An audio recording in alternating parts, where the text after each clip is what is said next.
This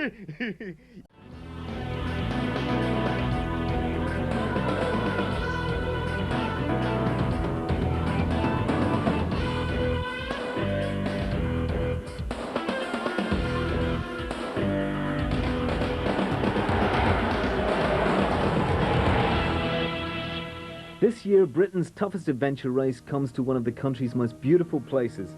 The Ross and Cromarty area of Scotland is rich in landscape and history, providing a 300-mile circular course for the independent network's adrenaline rush. Starting in Inverness, teams will swim, climb mountains and cycle non-stop for up to 5 days before kayaking up Loch Ness to the finish. It's an international event with 26 teams from as far afield as Canada, South Africa and Poland arriving in Ross and Cromarty for what is the only expedition-length adventure race in Britain. Team Subaru of the USA are used to this kind of event. They're pre-event favourites for their first adrenaline rush. We really have a fantastic team. Our team has actually been together for 2 years and we've raced internationally quite a bit over the last 2 years, so we're hoping that this race is going to be our race. French team OK Aventure Renault Sport are also hoping for a taste of success, as are the best of the British teams, North Face. And the Brits, of course, have the advantage of local knowledge, Scotland being the UK's prime adventure racing arena. And we know that these 800-metre, 1,000-metre peaks are actually, if the weather's closing in, and it will do up here, then that's going to hurt some of the teams, perhaps some of the international teams that think Scotland has small mountains and it'll be a bit of a stroll. It's anything but when the adrenaline rush starts at 9 p.m. with a 9-kilometre dash to reach the mountain bikes first. North Face are leading the way, and although most of the race will be at walking pace, nobody wants to fall behind in the early stages. It'll be a few hours yet before this race slows down. Yep. Here's the punch. Okay. Thank you. Mission accomplished for North Face. The team of 3 Englishmen and 1 Scotswoman are first to the bikes. We thought at the beginning we're going to have to go for it if we want to stick with the lead pack, because there were quite a few fast teams there. We knew Subaru would be in the running, so we set off up the hill at a fast pace, which is way faster than we probably should have, but you always do it anyway. And yeah, it was us and Subaru and the poles. We thought we were, keeping well ahead, but it was probably only about 30 seconds in a 3-day race.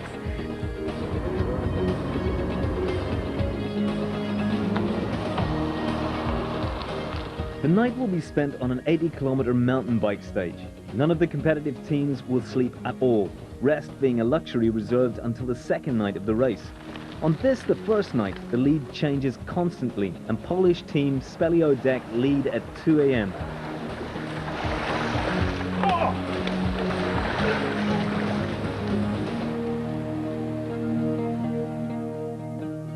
At 5 a.m, North Face are the first to arrive for a swimming section, to the other side of a freezing loch. And back. So I had this advice. Right, come on. A good bike ride. I think we're moving well. We're having a good bit of toing and froing with the French team. But they sort of punch us, so we sneaked into the lead. So yeah, so far so good.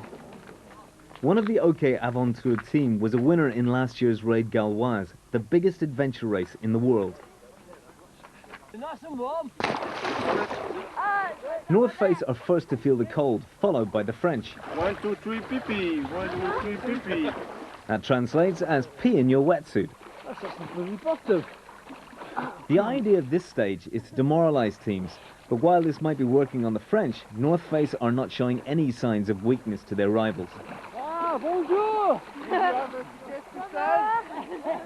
North Face are one of the few teams to enjoy a painless swim, while OK Aventure are not so lucky. Attacks of cramp in this kind of cold can strike anyone. Having led in the night, Polish team Speleo Deck are now fourth.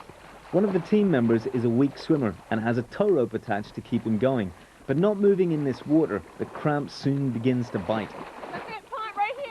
At halfway, Speleo are overtaken by the American team Subaru. The Poles seem to have lost their senses as well as race position. Stand up. Yeah, I was sliding. In the meantime, North Face emerge on the other side, the Scottish water having little effect on the locals. Yeah, it was pretty chilly. It's quite good to get a face wash though.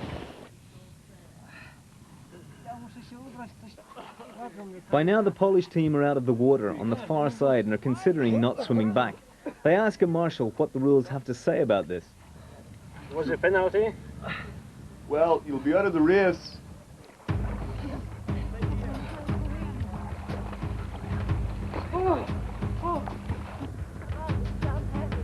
North Face are on their way, with the French team OK Aventure still behind them and Thomas Cook in third. Speleo Deck are still in the race, but not much of a threat in this condition.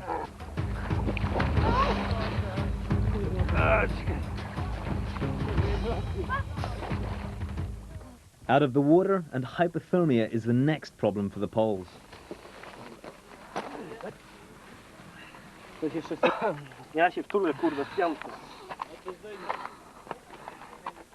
Team Subaru are another victim of this stage. I can honestly say that's the coldest I've ever been in my life. Yeah. I think a little more body fat next time. Ooh. It's cold.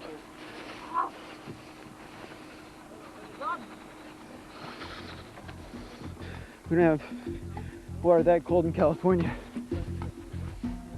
It's the end of the line for the race favourites, and the Americans soon retire from the race when one of the team contracts pneumonia.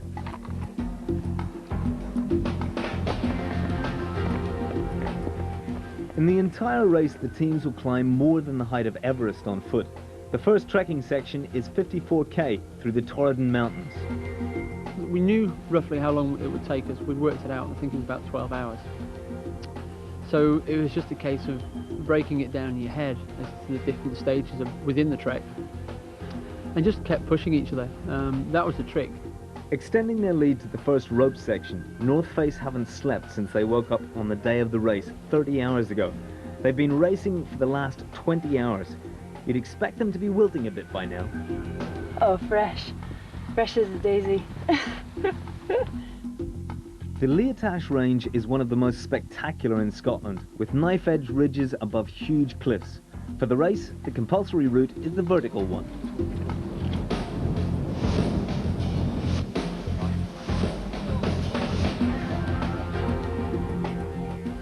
OK Aventure are one of the few teams to keep up with North Face's aggressive strategy. In third are Thomas Cook, a team featuring a woman from New Zealand and 3 Englishmen. This is their first adrenaline rush. I think from the start we just really wanted to try and to finish it actually. It's the first time we've done a race of this kind of expedition length as they're classed, and we just wanted to finish. Thomas Cook are an improving team, 7th in the British Championships last year, but have enjoyed podium finishes in 2003. Many rookie teams have come to a nasty end in the adrenaline rush, but they're beating a lot of experienced international teams as they race on. The sleep deprivation, I didn't know how that was going to affect me because I'd never been in this position before, and I just basically didn't know how I was going to cope and whether I was fit enough, or there's so many different factors. I was just trying not to think about it and just pretend it was somebody else who was doing the race until we actually started. And then it's okay once you get going. You just concentrate on the task at hand and the stage that you're doing. And they could have been doing better than third. We just got lost a little bit trying to find our way here. We got to the junction, supposed to turn left, and we ended up going right, pretty much right up to the top. Then we had to turn around and come back and then come all the way down here, so that was annoying. But apart from that, we've been going okay. It's been a really long day though. It's been quite hard. After the rope climb, they'll go up the Liatash Range for the second time today in pursuit of North Face, a team who simply don't make map reading errors. 24 hours into the race, the navigation of Chris McSweeney remains faultless, but the leaders have finally slowed down. Keith Byrne can't keep up with the team and can barely keep his food down. I just want to be able to get rid of it. I think it's just a puke. The water. It's about 400 metres, about 150 metres of climb to the top. I thought we were going to do it.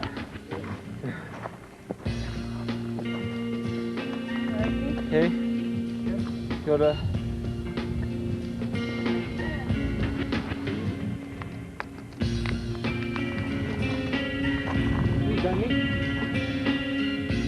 Ready to puke. We're trying to get you out.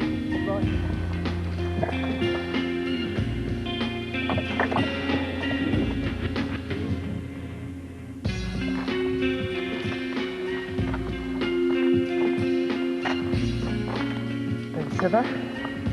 C'est dur, ça monte, ça n'en finit pas.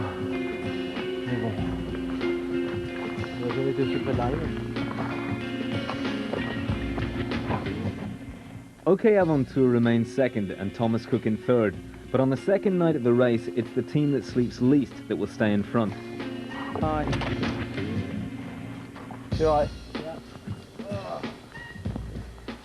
A steep learning curve for the rookies, and at the summit, Lisa Godfrey's having to wait for her English teammates. Oh, yeah. I'm alright, yeah, a bit tired.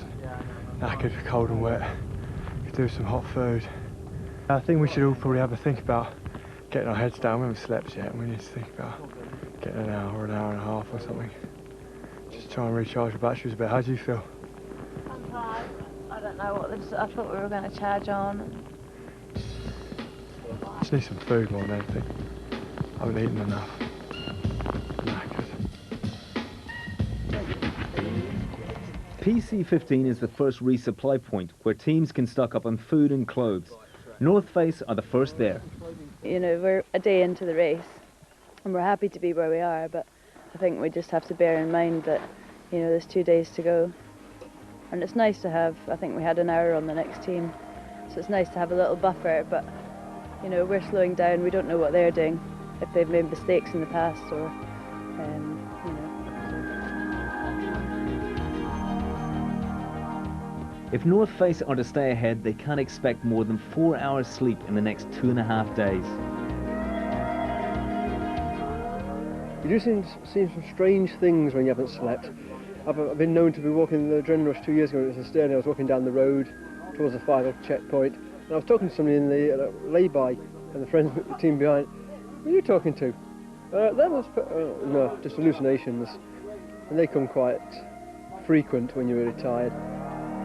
With the amount of sleep deprivation these guys are suffering, we await reports of even stranger sightings on Loch Ness as they head towards the finish. A day into the race, and none of the leading teams have taken any sleep yet. North Face are still in front as they prepare to race through a second night. We're planning to sleep, but at the moment, but we're not sure for how long and where. But we'll do it out of sight of all the other teams, so therefore they're none the wiser whether we have or haven't slept, and they'll be in the same sort of boat of saying, should we have a sleep or should we not? This leaves French team OK Aventure at a tactical disadvantage as they begin another night of cycling in second place. Morning comes and the rookies Thomas Cook have made the mistake of sleeping for a luxurious 2.5 hours. It's cost them third place. We just didn't realise how close everybody would be together, and you just have to continually push all the time, and we're constantly worried about losing ground to these guys and trying to catch these guys. The fact that they went out very early in the morning before us, having only had an hour's sleep, and fortunately we've managed to make that time up, but we just have to see where we go from here. But this is going to be brutal now, really brutal. We reckon this is going to be the hardest bit. Over 40k, the second long trek climbs to an abseil section and then on through the Five Sisters range. It's the end of the third day, and while OK Aventure don't have to worry about Thomas Cook for now, the second-placed French team have lost time to the race leaders North Face. The reason for this being that in the previous night, they slept through the alarms on their watches. So instead of 2 hours, we slept almost 3. So at the abseil, North Face are hanging in there in first place, though they've had less sleep than anyone else at this point, just 90 minutes in 2.5 days. Thomas Cook have made it back into third place as they approach the abseil. I'm a little bit nervous actually. Why? I was about to do a big abseil, the biggest ever. But I've been promised a Malteser if I do it. What, Malteser? Yeah. Talk is bad. I'm starving. Another example of what a woman will do for chocolate.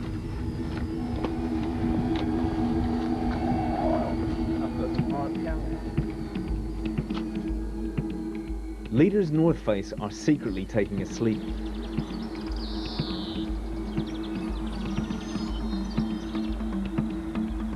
Their 2-hour lead has brought them a 10-minute snooze, but there are foot repairs to do before they can carry on. If you just take loads of painkillers, you can't feel it. And that really is the key to adventure racing. So I can't really feel it. It looks a lot worse than it is. Most people wouldn't go down to the shops on these feet. North Face will trek over the Five Sisters range and won't come down until the middle of the night.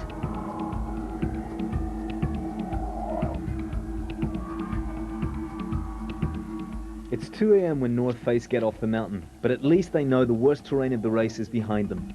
Up there it's horrible. It's lots of boulders, small boulders. Movement is very hard to move quickly up there.